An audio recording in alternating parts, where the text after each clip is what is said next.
നമ്മൾ ഏറെ കാത്തിരുന്ന മാരുതിയുടെ വിക്ടോറിയസ് നമ്മുടെ സാരഥിയിൽ എത്തിയിരിക്കുകയാണ്. മാരുതി ടാഗ്ലൈനിൽ പറയുന്നത് പോലെ ഗോട്ടിച്ച നമുക്ക് വേണ്ടതെല്ലാം ഈ വാഹനത്തിൽ നൽകുന്നുണ്ട്. അപ്പം എന്തൊക്കെയാണ് ഇതിന്റെ ഫീച്ചേഴ്സ് എന്ന് നമുക്ക് നോക്കാം. സേഫ്റ്റിയുടെ കാര്യത്തിൽ ഒട്ടും പിറകിലല്ല നമ്മുടെ മാരുതിയുടെ പുതിയ വിക്ടോറിയസ്. ഏറ്റവും എടുത്തു പറയുന്നത് ലെവൽ 2 അഡാസ് ഫംഗ്ഷൻ ഉൾപ്പെടെയാണ് ഈ വാഹനം നിരത്ത് ഇറങ്ങുന്നത്. കൂടാതെ ഭാരത് എൻക്യാപ്പിലും ഗ്ലോബൽ എൻക്യാപ്പിലും 5 സ്റ്റാർ സേഫ്റ്റിയോടുകൂടി മുൻപന്തിയിൽ തന്നെ ഉണ്ട് വിക്ടോറിയസ്.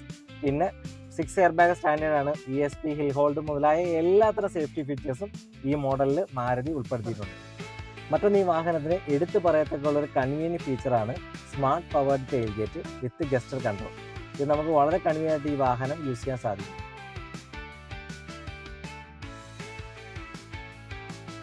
10.1 ഇഞ്ചിൻ്റെ ഒരു സ്മാർട്ട് പ്ലേ പ്രോ എക്സ് എന്ന പുതിയ സ്റ്റീരിയോ സിസ്റ്റമാണ് നമ്മുടെ വിക്ടോറിയസിന് മാറി അവതരിപ്പിച്ചിരിക്കുന്നത്. ഇത് ഇൻഫിനിറ്റി ബൈ ഹർമൻ്റെയാണ്. ഡോൾബി അറ്റ്മോസിൻ്റെ സറൗണ്ടിങ് സിസ്റ്റമാണ് നൽകിയിരിക്കുന്നത്. കൂടാതെ അലക്സയുടെ AI ഫീച്ചറോട് കൂടിയ സൗകര്യങ്ങൾ നമുക്ക് ഈ സ്റ്റീരിയോ സിസ്റ്റത്തിൽ ലഭ്യമാണ്. പറഞ്ഞാൽ തീരാത്ത ഒട്ടനവധി ഫീച്ചേഴ്സ് ഇനിയും ഈ വാഹനത്തിലുണ്ട്. അപ്പോൾ അതിൻ്റെ കൂടുതൽ വിശേഷങ്ങളുമായി അടുത്ത വീഡിയോ എടുക്കാം.